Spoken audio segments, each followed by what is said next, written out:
والكرة الثابتة بإمكانها تكون رأسية. صعود مونتيرو بوركيز حاتم الصوابي لعبات الكرة الرأسية دائما خطورة فرصة. يعني لاعب يلعب مباراة يعني مصيرية لا ينتظر بعد المدرب يدخلوا في متابعة اللقطة ولمتابعة الصورة. هل كان هناك عرقلة؟ هل هناك سفيان المدن بالفعل مع سفيان المدن؟ بالتالي عن ضربة جزاء لفائدة فريق الجيش الملكي. بداية قوية وهناك عرقلة وبالتالي هناك ضربة جزاء. رضا سليم هو الذي يستعد للفرحة الكبيرة لجماهير فريق الجيش الملكي. تقريبا يمكن نقدروها بعد متابعة الصورة. إذا الحكم هشام تمسماني يعلن عن ضربة جزاء لاحظ الفريق ومن أجل الدفع باللاعبين لتحقيق نتيجة إيجابية. حديث مرباح رضا سليم واصر رضا سليم على انه هو اللي سدد هذه ضربه الجزاء وضع الكره في الشباك. اليوم كذلك صاحب الاختصاص هو رضا سليم الذي يضع فريق الجيش الملكي. رضا سليم ثم ضربه الجزاء الثانيه بعد ما كان تدخل امام انور بقميص. الهدف اول لفائده فريق الجيش الملكي بواسطه هدف لا شيء لفائده فريق الجيش الملكي من نقطة جماهيرية كبيرة كما نتابع. لاحظوا هذا التنقل الاستثنائي لكاس الصمدي. لفرحة ديال العزيز الصمدي ستكون كبيرة في الوقت اللي نذكر بأن لقاء المغرب الفاسي أمام الوداد دائما تعادل سلبي 0 لطنجة وفاس لمن يبتسم اللقب الثاني عشر في زمن الاحتراف بالتزام الجماهير واحترامها للمنافس، وهذا ما يجعل الدوري دائما نموذجا يقتدى. دائما فرصة إمكانية التمرير، فرصة لدى فريق الجيش الملكي تسديدة غاية مرباح. لاحظوا هذه الفرصة وهذه المحاولة. فريق الجيش الملكي كان بإمكانه إضافة عند اللاعب رضا سليم الذي يسدد وتدخل الحارس الصوابي. إذا رضا سليم يسعى لتنفيذ هذه الزاوية الملكي. محاولة إخراج الكرة. لاحظوا تابعوا هذه المحاولة. جاما و سماني في الوقت اللي بيع الدوري الاحترافي ولكن يلعب المباراة بقوة قوية. مباراة مثيرة. بداية المهاجم الإيفواري. هنا تنافس غادي نتابعوا القرار ديال هشام التمسماني. ضربة جزاء هي سفيان المدن. هذا لاعب سابق لفريق الوداد. هل يخدم فريقه السابق؟ سفيان المدن يلعب الوداد يلعب لنقطة الجزاء. عزيز الصمدي بداية كانت مهمة وبداية جيدة بهدف رضا. سفيان هدف إذا كانت الفرحة بمدينة طنجة أعتقد مدن هدف التعادل وهدف السادس الشخصي لسفيان المدن. إذا التعادل هدف تعادل لفائدة فريق اتحاد طنجة وفرحة كبيرة الجماهير في لقاء كما قلت سيكون قوي جدا. فرحة الهدفين من نقطة الجزاء. إذا هدف لبدلي اختار الجهة اليسرى في الوقت اللي أيوب الكرد مشى في الجهة اليمنى. كان بقوة في هذا اللقاء سفيان المدن. طريقة ممتازة في وضع الكرة في الشباك. الفرحة الكبيرة وهذا ردات الفعل ديال الجماهير. تدخل ديال سفيان المدن امام العبيد رافج لاعب ايمانويل المدافع الرواندي. ارضيه تدخل الدفاع لكبعد الفريق الذي قهر المستحيل وجعله ممكنا. تقريبا طيله 16 جوله.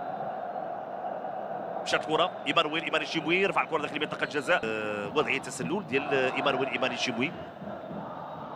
اتحاد غايه مرباح. زكريا فاطمي استطاعوا الكره حاولوا يسدد لي صراحه في صفوف فريق اتحاد طنجة. ما غاديش القويتي يسعد لتنفيذ لعبه كره دائريه راسيه. تدخل الحاج يوسف الكوناطي. رضا سليم خدا الكره. فرصه الهدف سليم داخل منطقه الجزاء وبالتالي يمرر بكل سهوله نحو احمد حمودان الذي يودع الكره للجوله الثانيه. نفس الطريقه كيتمكن من انه ياخذ السبق مره اخرى في بدايه هذا المباراه. سليم لاحظوا رضا سليم لاعب هو المدافع محسن الربجه تفادى منطقه الجزاء يمرر واحمد حمودان كيوضع الكره في الشباك. هدف ثاني لفائده فريق الجيش الملكي والموقع احمد حمودان لاعب سابق لفريق اتحاد طنجه. بدايه قويه بدايه سريعه. تابعنا احمد حمودان ليرفع اليد ديالو لانه بدا في نتيجه المباراه. تابعنا الشوط الاول. اللقب كان بين الثانيه كان في الشباك. كره طويله ويعلم بان الفوز هو سبيل نحو طريق اللقب في الوقت الوداد. لاستغلال هذه المحاوله من طرف المدافع الرواندي ايمانويل دائما في فريق الجيش الملكي. تسديده ولكن بعيده خارج ارضيه البرازي. الموكي حسينه يعني جيل دحان والبريز. اليمنى تعود المحاوله في فريق اتحاد طنجه. بحث على اليمنى محمد مفيد، حكمني سفيان المدن. تم تقصيرها باللاعبي ديال اتحاد طنجه. كان الموسم الماضي كان نهى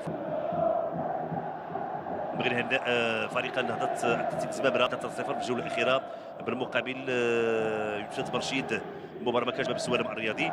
ونهنئوا كذلك فريق النادي المكناسي اللي حقق البطاقه الثانيه. مرمى الحارس ايوب الكرد من اجل العوده في النتيجه ديال المباراه في الوقت لفريق الجيش. اين هي الحلول؟ السبل المؤديه ليم رضا سليمي السعيد للتنفيذ. لكن منح خطا لاميان بعد التدخل امام المهاجم اليمن محسن متولي. المراوغه دي فرصه تسديده التعادل لمحسن متولي. سيكون الوقع ديالو على جماهير. لاحظوا المراوغه للعبيد ربيع حريبات. هذا الحارس ايوب الكرد في فريق اتحاد طنجه. يعني تسديده على بعد تقريبا الكرد. محسن متولي هدف يعني غايه في الروعه. تسديده قويه تعانق شباك الحارس ايوب. جماهير اتحاد طنجه اللي الان سعيده بهدف التعادل. محاوله وصراحه يعني غايه في الجماليه ديال محسن. منطقه الجزاء الراسيه ديال الحاجز ضربه جزاء في الوقت بدل الضائع لفائده فريق الجيش الملكي. الجيش الملكي والثالثه في اللقاء. لاحظوا بالفعل محمد السباعر مختلطه الان بطنجه. يسدد رضا سليمو يتمكن من وضع الكره في الشباك. فرحه كبيره للاعبي فريق الجيش. هذه الغايه مرباح ورضا سليم كيوضع الكره يعني بمباراه تشكوكيه، مباراه مثيره. لاحظوا